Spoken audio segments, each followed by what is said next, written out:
Where were you born? I was born in La Reforma, Texas. Tell us what your name is. My name is Ramiro Fuentes.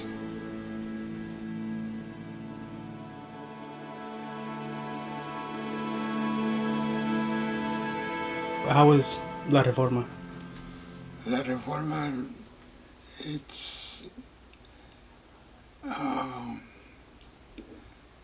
the owner of La Reforma era los Guerras, and there was a lot of people there, a lot of families living in La Reforma. It was like a U, houses all around, and people there, and there was a store there, grocery store. Most of the people there would get their groceries from the store, and they would pay out just whenever they would pick up the crops, like picking the cotton, corn, or whatever, and they would pay when the crop was over. They would pay all the debts on the grocery store, and they would start all over again. But La Reforma had been existed for many, many years. I was born there in 1934, and but I couldn't exactly tell you at the beginning of La Reforma, because it's like I say, it's been existing for many years. My grandfather used to, he would plant the cotton, corn, watermelons, and all that, and they would plant the cotton, and when they would pick up the crop, they would go half and half for the owner of the Guerras, and the other half belonged to the family, That's the way it went, as I can remember. There's a lot of things that at the moment I don't know how to explain it, because it's very difficult, because at the beginning when I was saying that La Reforma, the owner of La Reforma, he was a real rich man, a lot of acres, muchos acres, oil wells, entonces, eran mexicanos, okay? Pero de aquí de Estados Unidos, from the United States, but they were rich, But the way that man was helping the persons of all the houses he had over there, they didn't pay no rent. At that time there was not electric. Well, they might have had electric, but I don't think so. We only had the gas, ¿cómo se llama? The gas, kerosene. Kerosene. Yeah, we didn't even have a radio. At that time, we didn't even have a radio. I remember that I was about probably, I would say 4 or 5 years old. I would get up real early in the morning, and had a pitcher, and I would walk all the way down to the corral where the guys up there were ordeñando las vacas, milking the cows, and they would fill that little jarrita that I had. One me la echaba, me la tomaba todo, y me servían otra. Now, the point is this: how in the world would I get up that early? It was dark. It was still dark in la madrugada. Every morning, every single morning. And I cannot understand how I did it.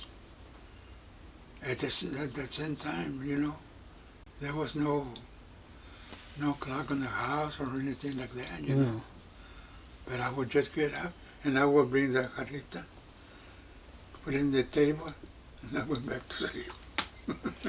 And that was every morning. Now, the thing is, I ask myself, how in the world did I get up at the same time? I can figure it out.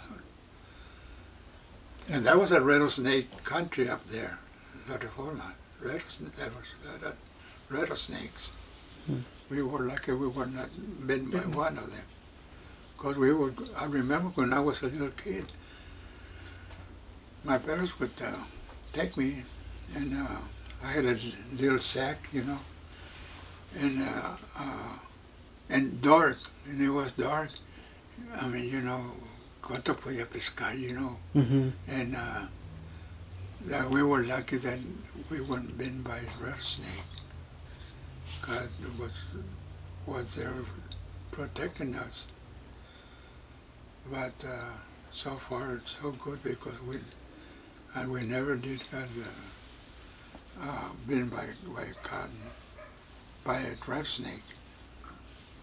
Also, I remember that my uncle, that was my father's brother, he had 60 acres, and I remember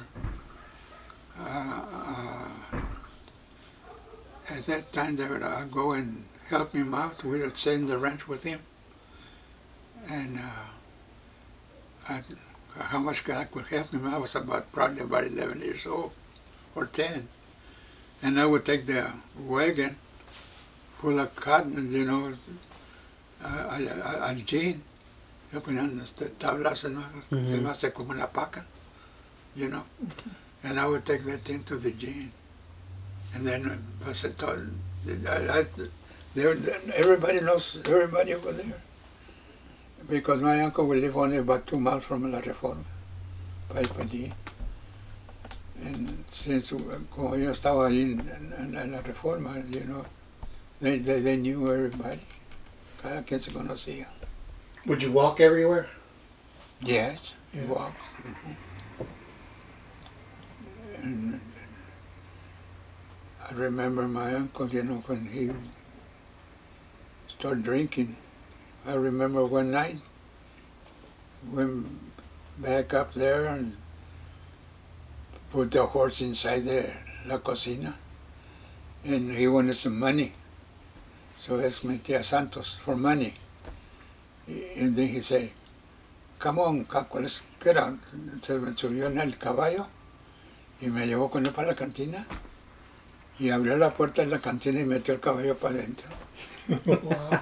Man, I tell you, he was terrible, man. Felipe, yeah. I remember that much. He was the oldest of the Fuentes family, my brothers, my father's brother. I think there were about 5 or 6 brothers in the family. You told me a story a while back about when you were working and you were taking care of the family and you made the same amount of money as a little boy, right? Than like the adults did. See, you're talking about when we were picking cotton or Yes. Yes. Yes. I would take my account. I would separate. It wasn't on the family, okay, but I did it on my own side to see how much money I was going to make. And sure enough, yeah, I would make over. I remember many times over $100 a week. But it was hell, man. I really did a lot of picking. 500 pounds clean cotton. Mm-hmm. So in a snap, I would make 700 pounds. And then one time we made a bet, me and another guy, and with a pull down in Lubbock. I pulled out 1,000 pounds, it was 1,000 pounds, mil libras, in Wow. one day, Oh. playing races. And le gané, but that guy, I'll catch him, putting some dirt in his saca. Shit, ni así no me gana, le dije. And sure enough, I beat him up, Yeah. I beat him. He was mad as hell. Yeah, I did a lot of picking. Por eso te digo que I was professional in picking cotton. I was professional. I had my... esa le ponía un alambre a la esa para no... Nada más la hacía así, ¿no? Bueno, my wife knew, she cuando yo me casé, I was still pulling a lot of cotton, they couldn't beat me. It was my mother-in-law, el father-in-law, Pancho. Los dos se iban muy temprano, real early in the morning. By the time we got up there, they have las sacas llenas de algodón. So you're talking about 150 or nearly 200 pounds ahead of me, ¿me entiendes? Because we just got there. At the end of the day, me los echaba. By the end of the day, yes. At that time, that's what they really pissed me off. But my dad, he was a gambler. He was alcoholic. He spent much of the money on gambling, to esa jale. That really pissed me off, but what could I do, At that time, the lots, a lot 50 by 160, they were $50 at that time. He couldn't even know it. He never did buy a lot. And all that hurt, it hurt you, Because when we had the truck, we used to... at the beginning, we went with the truckers, We didn't have a truck. Then we buy a truck, and we start hauling people to cotton, picking cotton or chopping cotton. And that was when we make a lot of money. We'd make about $350 or something like that. That was damn good money at that time. The dollar coming down muy lejos, $1. Now a dollar doesn't take you nowhere. And yet, nunca hizo nada. And that really disappointed me, ¿me entiendes? It really did. Can you tell us more about who your father and your mother were? My father, his name was Ramiro, Gilberto Fuentes, and my mother was Estela Garcia Fuentes. And let's see, they were married, they did la reforma. But my father divorced my mother. I was probably about 6 years old.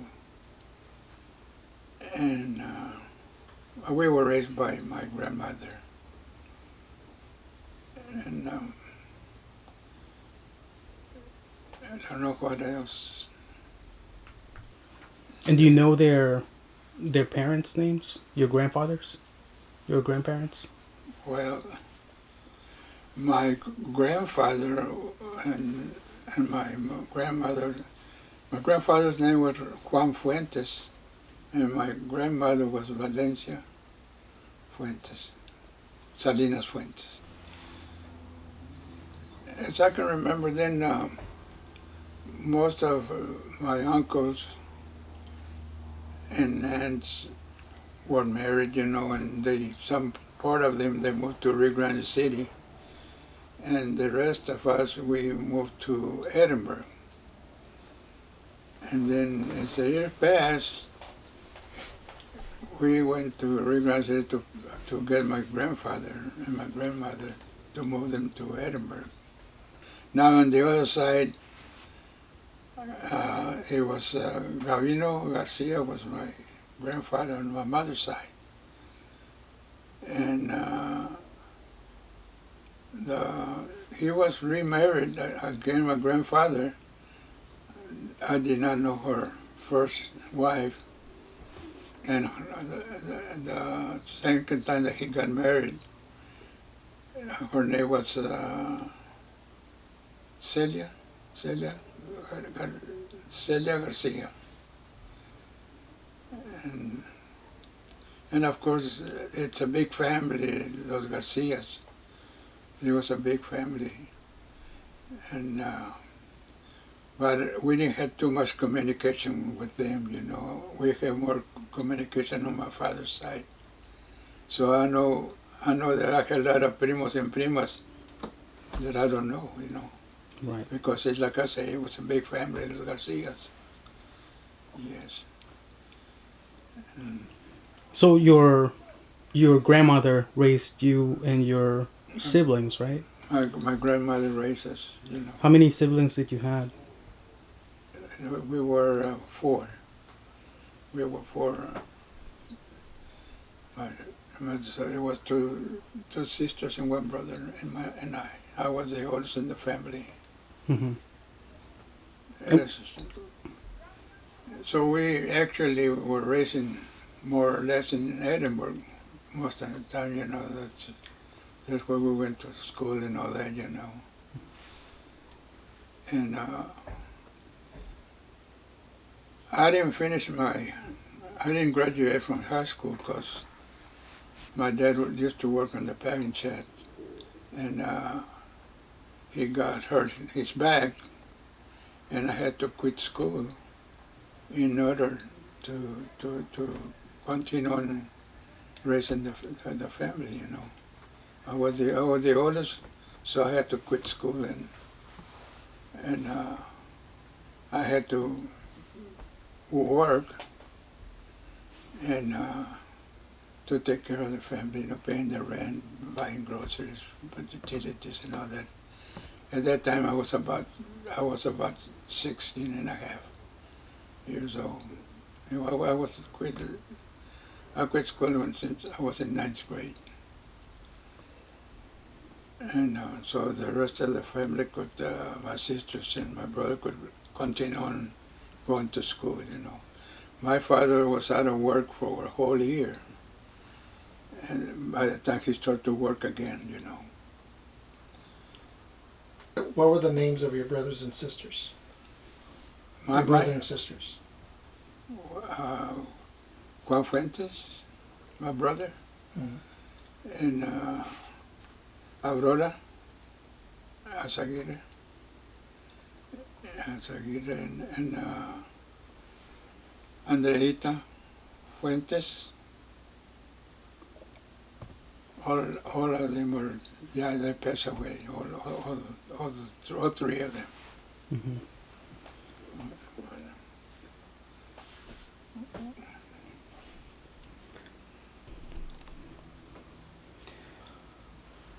Did you have a best friend growing up? Best friend, Hmm. yeah, his name was Samuel Longoria. And did you meet him during when you were going to school, or was that a friendship that you developed at No, work? that was when we were in school, you know. We were best friends, Samuel Longoria. He's still living somewhere in San Antonio. As far as I know, you know, but we were very good buddies, you know. I treat him like a brother. Because we were raised in the same neighborhood, you know. And we used to go dances. We really liked to dance a lot. We would hitchhike looking for quinceañeras or we're waiting, you know. Hmm. Andar con el dedo gordo, you know. And it's been a long time that I haven't seen him. The last time I saw Sammy was probably about 1963, 64. That was the last time I saw him. Do you have any stories? Stories? Yeah, with him, or like an adventure that you both had? Well, it's like I say, you know, that I would just keep on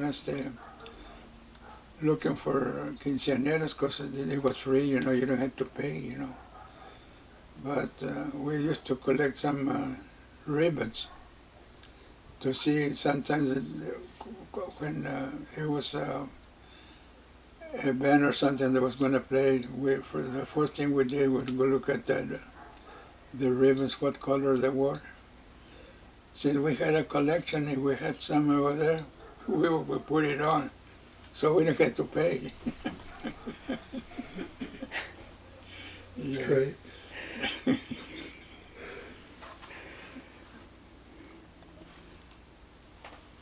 Do you have any children?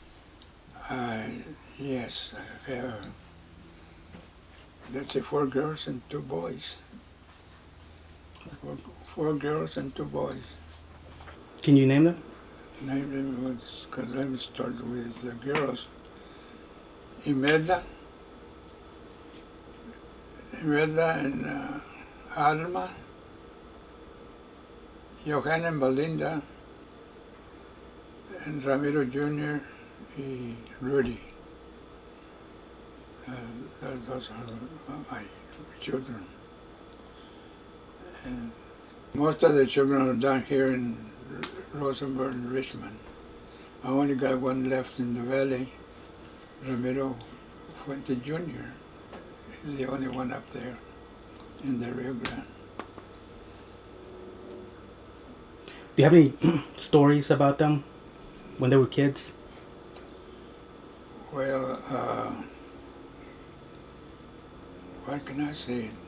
Just most of the time we were working and we were in the football games because they were involved playing football. The boys, I said, the girls estaban, eran cheerleaders, all of them. So,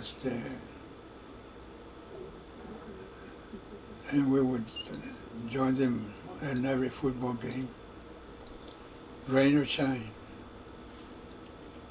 Cold, estaba frío a veces. Y te venía el agua y estábamos ahí en los besos como quiera. Yeah.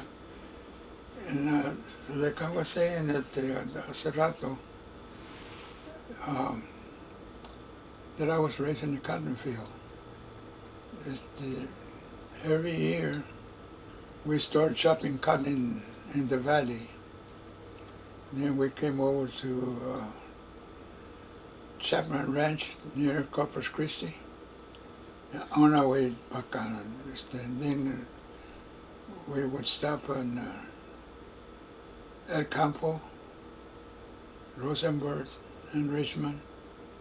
Y le dábamos, chopping cotton all the way to West Texas, Papa Midland and all those. By the time we got over there, ya the cotton ya estaba listo para pescar la cotton acá en el valle. And they were coming again, you know. The same route. That was year after year.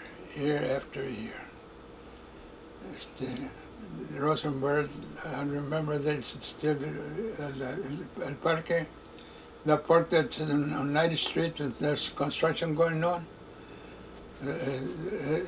We used to stop there to eat, you know, make sandwiches or whatever, you know. Most of the other the truckers would stop there on the way, you know, going forward. We would stop there. And then that was a year after. That was the only time that we could help the parents, to help them out, you know. And of course, remember at that time the school would start in September, and sometimes we didn't get back until October. And at that time, October, it was too late, and I used to play football también. But en ese tiempo, cuando ya veníamos late from returning back to the valley, yeah, it was too late for me, you know. But I really, they still don't believe me that I play football, you know. American football or football, soccer? No, football. What was your position? right guard What school did you play for? in Edinburgh High School, called the Bobcats. Play with Bobcats. How long did you play? And en ese tiempo, pues ya estoy when I was a small, estaba en el B team, Adelaide team, entraban at that time, you know, it was, can't recall the year though, but Mm-hmm. I know the Buckets that's when I miss I couldn't play with them because I came in too late. That was in 1953 or 54. That's when they were playing for the state finals. They were playing with 4 matches for the state final. The score was 7-7 with 4 matches, and they won by penetration. Do you have any stories of before you started working, when you had to like leave school and you started working? Before I started working, Mm-hmm. but really, I started working de muy chico. But most of the time it was just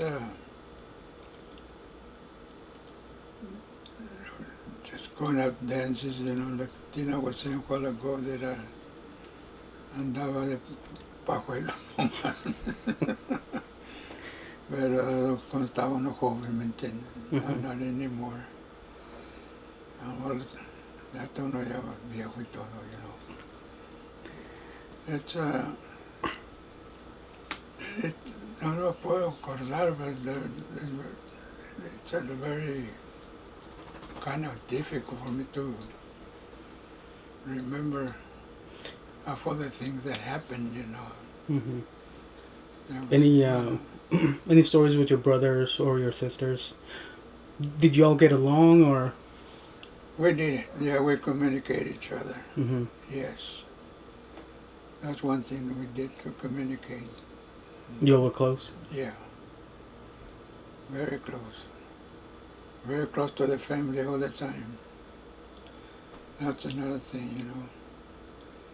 I remember before I retired, my wife was, she used to work for Tupperware. She was in Tupperware for 34 years. And then she became a distributor. She was promoted to a distributor. And we were living in Laredo, Texas.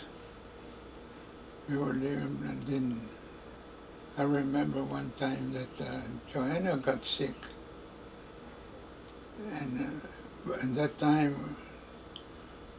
time we moved to San Antonio. And then to San Antonio, she got real sick, and we had to come over and give her a hand, you know.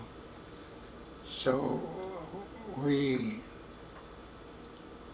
stayed with her for 6 months until she felt good, you know, Mm-hmm. and help her out for expenses and all that, you know. And we're pretty close. We're pretty close. Belinda, when she was sick, we came over también, you know. We have very good communication. Yes. And at that time that I got real sick, that was we decided to sell my property.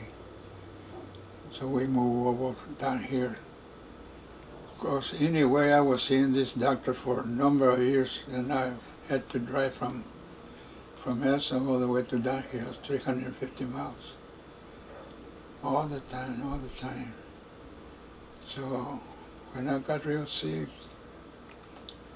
my wife decided to sell my ranchito, you know, and just to move over here, you know. I didn't want to live the valley, you know. But that was her choice. So I told her, well, if we sell out, don't don't blame me. It's gonna be your fault. So the reason now they're saying that because the doctors over here, and when I had to drive all the way from over there down here to Houston, because I've been seeing those doctors for the last 40 years, more or less. And well, there, of course, you know, it's a different, you know, because you're driving from here to Sugar Land or Rosenborg or Houston, it's a short. It's not it's not too many miles like I was driving real sick and no, and I did the driving. Junior was always occupied his job, you know. He's a supervisor in the escuela, the maintenance department. He supervised about 26 guys, you know. And I know they keep them pretty busy, man, because if he's out, I don't care if it's during the week or a weekend, the phone is always ringing. They need him for something, you know. And I understand when you're a supervisor, man, I tell you, it's a job. It's a job, and they depend on you for everything. So I knew that he had a point, you know. He had a point that he couldn't drive me over here, you know, missed 1 or 2 days, you know. And my daughters do. They miss. I tell them no. I can drive. They don't let me. And so they've been taking care of us pretty good. Lord, I have that. But it's the way that I say we communicate kind of often. The whole family, You help each other. all the children. That's good. All the children, grandchildren, great-grandchildren. Do you have a person that has changed your life in a positive way? Person that, Or somebody that you looked up to? well, the only person that I know that really helped me out, it was the last job that I had working for the Texas Department of Human Services. He's gone to Homer Vela, and I was hired by him. We were raised in the same neighborhood, and then he hired me, and I worked for the Texas Human Resource Department for 20 years. I retired. That was my last job. And he's gone already. But I remember when we were real young, we used to play Cowboys in the Monte, you know, and played all kinds of sports, playing softball and even football, you know, del barrio, you know. Mm-hmm.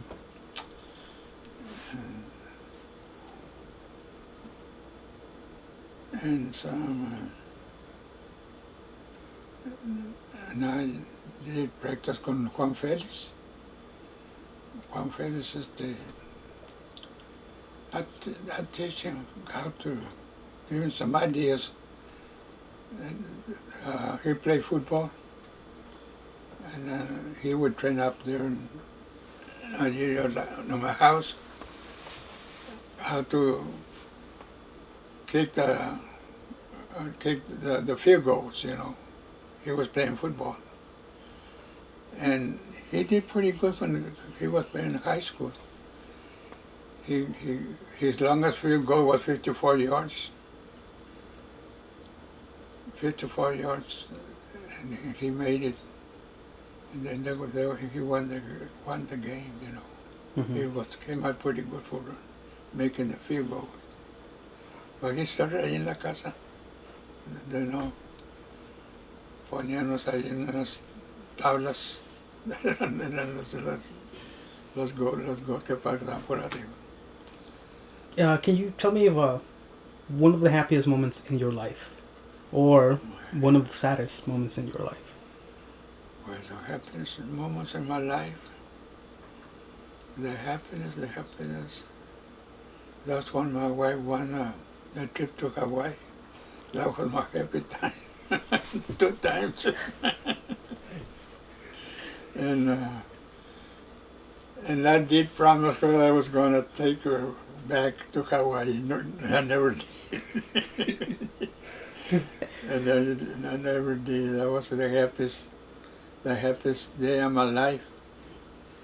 Because all the distributors, we had a convention in Hawaii. And talking about Hawaii. And I was pretty close on my birthday there, as I remember. And tuvimos una luau, is that what you call it, luau? And all the distributors were there. You know, our distributor went and made it was my birthday on that day, and she went up there to congratulate us, you know. And when she announced it on the microphone, you know, everybody would start clapping their hands, and then they started making that bailala y las muchachas bailando, you know. Mm-hmm. That was the happiest day of my life, man. Yeah, that was real happy. That was the first time, I mean, I never did got on a plane. That was the first time that I went on, right on the plane. I got a sore toe cuando se iba a bajar el aeroplano, you know, párate. And that was the most happiest day of my life, man. Real happy. Real happy. Do you have any pictures of that vacation? I do, but I don't know where. These girls took, I used to have an album where I had all those pictures. Mm-hmm. And then on birthdays and this and that, you know, they took some pictures. But I know probably I might have just a few. Mm-hmm. But I did have an album, but I lost one box full of those pictures, you know. And I even had we had called it a movie camera. Mm-hmm. I film a lot, I mean, but it wasn't that box that we got it lost. Oh. But I know there's some, but I couldn't tell you where they are right now. Right. Yeah. And that really hurt my feelings because I have all our trips in that box, you know, for memories, you know. Right. Because when I was in the ranch up there, I would take it out and I would put it on to see where we've been at, you know. And I took a lot of pictures with that movie camera. That was movie camera, you know. And I think that was a happiest day of my life. But mostly, it kept me working. I worked too many hours, even when I was working with Texas Human Resource. Got too much traveling and all that, you know. Mm-hmm. Kept me on the road all the time. And I had a very good supervisor. And he just gave me the orders, and I did. You do it like you coming in for the hours you want. Right. But like I say, I would travel too much, Hmm. taking inventories and all that. So since you started working really young, correct? Very young, yeah. If you could have changed that and you could have finished high school and then continued with your education, what what would you want it to be, or what would you want to happen? Well, at that time I was in ninth, me gustaba mucho science. Este, y, pero no tuve mucho because that was the year that I had to quit school. Hmm. And, but I could have been somebody. And even though that I'm not blaming, I guess I blame myself. I got I got married too young también. Because when I was working for Pan American College, I could have graduated de allí. Podía haber entrado al colegio in a few years, Pero then my brother went over. That was when Celia, that hurricane hit Corpus Christi in Portland. My brother needed some help on demolishing houses and building buildings, and he got a lot of contract going on.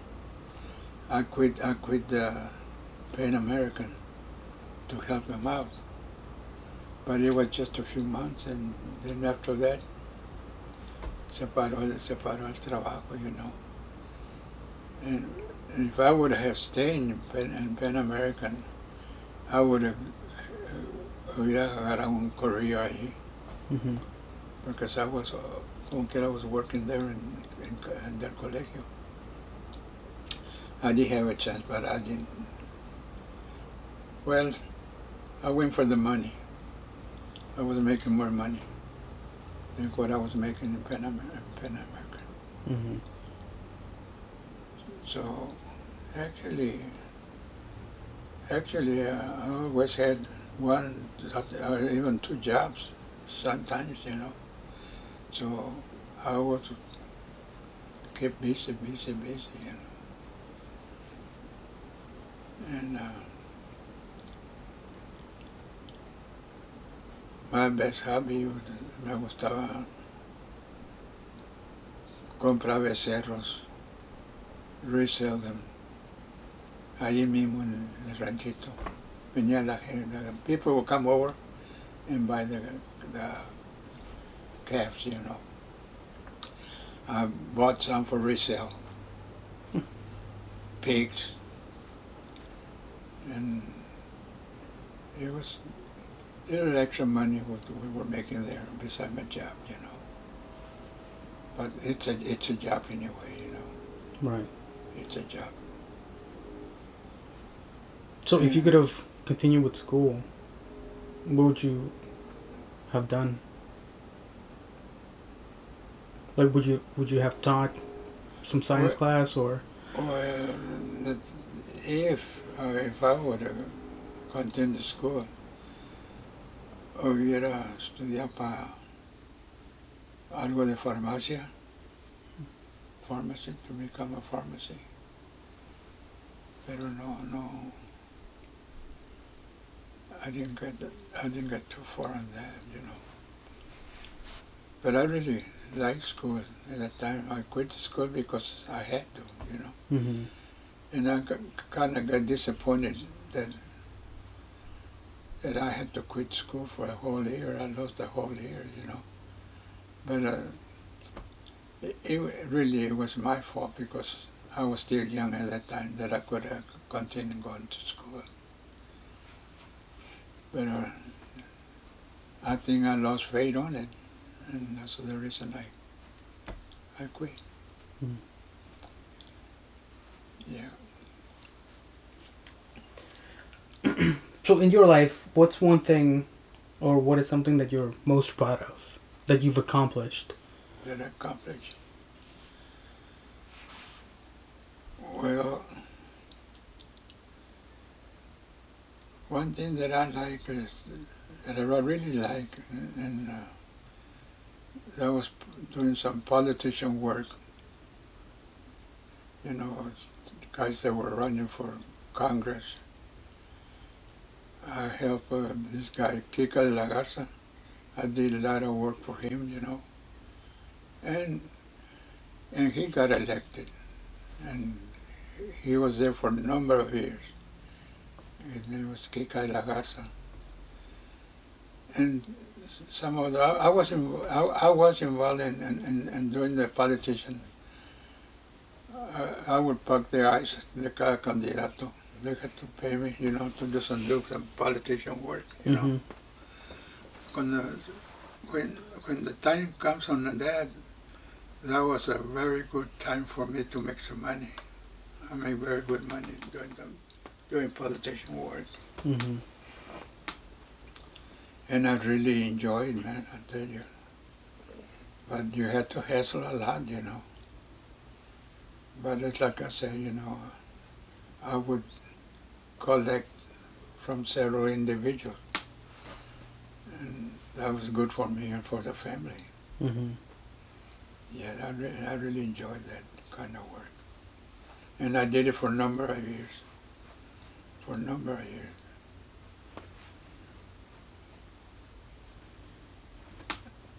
Do you have any regrets? Regrets? Yeah. No, not really. Not really. Not really.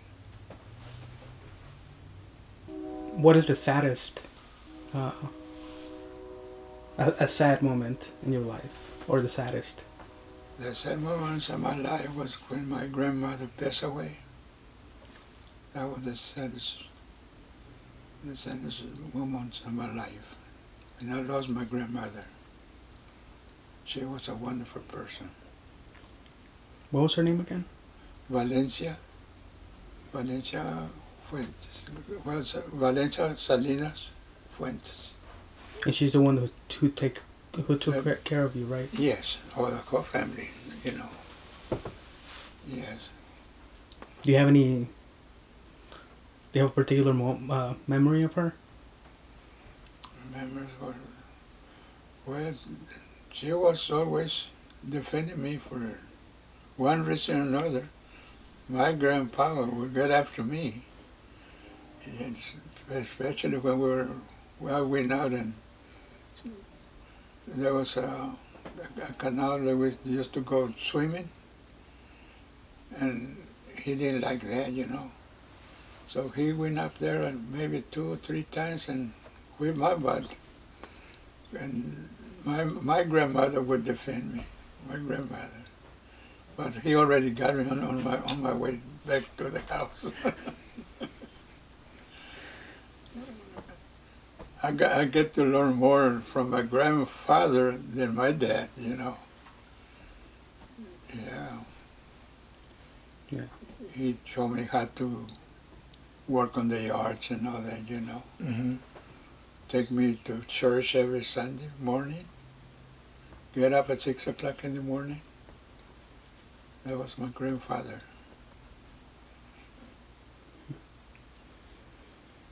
Okay. And of course, when he died, también, it really hurt me, también, you know, because I loved him very much.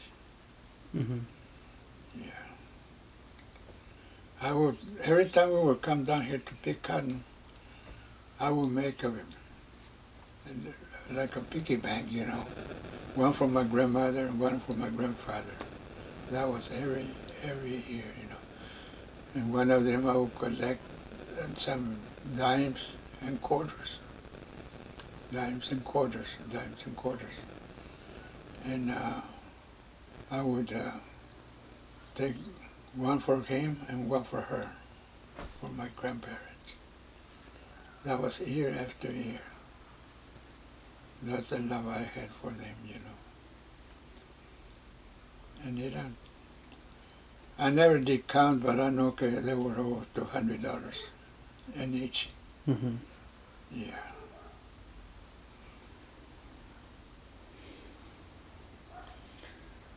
Do you have any favorite songs? Pues mostly son ranchera Rancheras songs, songs. Yeah, pero como tragos amargos, And I mean, no tragos amargos. Yeah, I like to hear songs, And sometimes I stay down here about probably 1 or 1:30 just hearing some songs. I have a room over there where I have my vitrola, and I really enjoy music. I really. And another thing that I have a very good grandsons. Mm-hmm. George is one of them, and the rest of them, Mr. George and Sonny. They're real good grandsons. Y René, pues René está en San Antonio. They're good boys. And I'm glad, and it makes me happy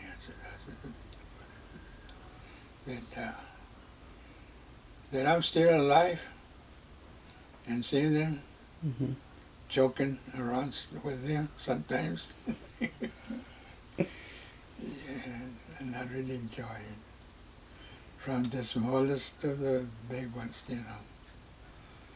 I'm a very happy man.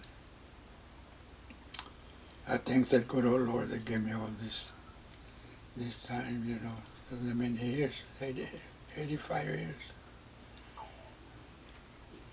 85. I couldn't be more happy. I'm real happy with my God, I thank Him day after day, day after day.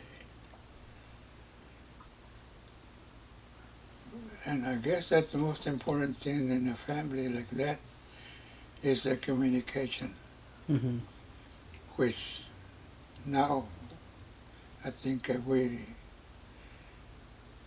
we need more persons to have communication with their own family, Some of them, they don't have no communication at all. Este mundo por eso se está acabando. Because it's very important to communicate. It's very important. Mm-hmm. So, talking about God, what is your religion? I'm a Catholic. I'm a Catholic, and I'm a member of the Knights of Columbus for over 40 years.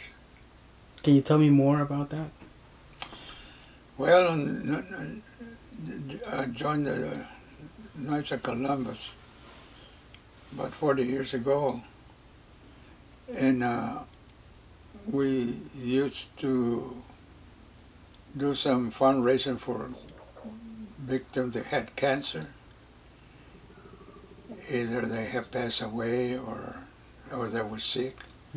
We did several of them, and we will also would volunteer picking up gifts for cuando iba a hacer la kermés from church. We would pick up gifts so we can make some bingo, and my family would run the bingo game in the kermés. And we helped a lot of persons that were sick, doing fundraisers and this and that, And also I volunteered for 2 whole years to deliver lunch to the senior citizens For 2 years I volunteered there, taking the meals for 2 years, 2 whole years. And, and what else? We did a lot, a lot, a lot, a lot. Of course I can't do that no more, you know. Mm-hmm. I wish I could, but no, cannot be standing too much, you know. I have a back problem. I have my heart, and the other is the kidney. So actually I'm just taking care of myself, because it's like I say, can't do no more. I'm not pumping enough blood on my face and all that. And those tubos that they're tan tapados. So actually, even if I want to luego me canso. Mm-hmm. I get tired right quick. But I'm glad that I did a lot. Even the Nasa Columbia came in Yamao, but I'm still paying my dues from the valley. Because anyway, the day that I will pass away, I want to be buried in the valley. And I want the Nasa Columbus to be there whenever I pass away, you know. Mm-hmm. I'm more recognized over there than over here. Because I've only been down here for nearly 10 years already. 10 years. So do you believe in the afterlife? Afterlife? Mm-hmm. Yes. I would say yes. What do you think it'll be like? Well, I just think that I just follow up the Bible, you know, and just have faith on it that there's life after death, you know. And that's about the only thing we can do, just have faith. Because you don't have faith, I don't have nothing to lose then. But you have to have faith. If you don't have faith, it's not like I say, I have faith. You need to have faith from here, from your heart, you know. That you do believe, Mm-hmm. that you do believe. Some people do, some people don't, but that's life. That's life. So for your family who's going to be listening and viewing this later on, maybe tomorrow, maybe next month, or in a few years, do you have any words of wisdom for them? Any advice? For the family, you say? Or for anybody that may be watching this? Oh, well, it's like I say, you know, either to the families or anybody. It's like I was saying a while ago, that to have communication with the family, you know, that would be a very good thing, is to have communication. Because that way you get to know what's what, you know. And I guess that it would be a good idea to have communication with the family. Mm-hmm. And from their families even to go.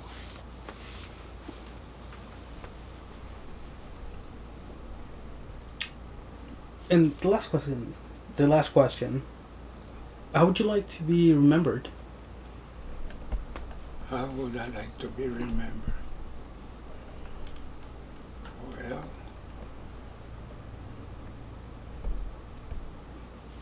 I'd like to be remembered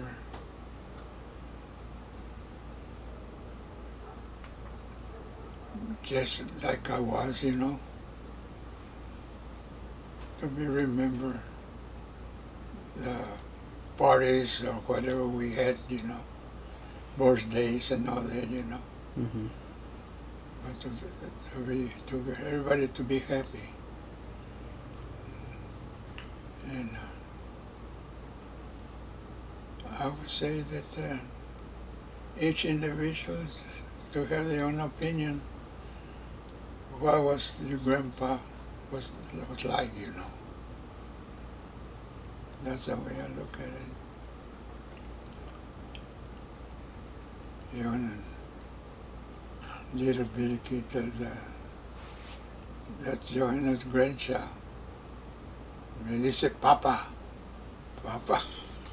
She called me Papa. Soy grandpa, Papa. That chiquita, you know. Mm-hmm. I love these kids, you know. And that's the way I like for them to remember me, you know. Be happy. Because one of these days I will be gone. And to be prepared, I don't want for them to be sad or anything like that, you know. Because life has to go on. Never give up. You might have some ups and downs, but you'll get up. Just have faith and go up. Go up, straight out. Because that's the way life is. Sometimes you go down, sometimes you go up. It's always you get up, one way or the other. Be strong. Be strong. That's the way I like it. Y al último les pongo una polka.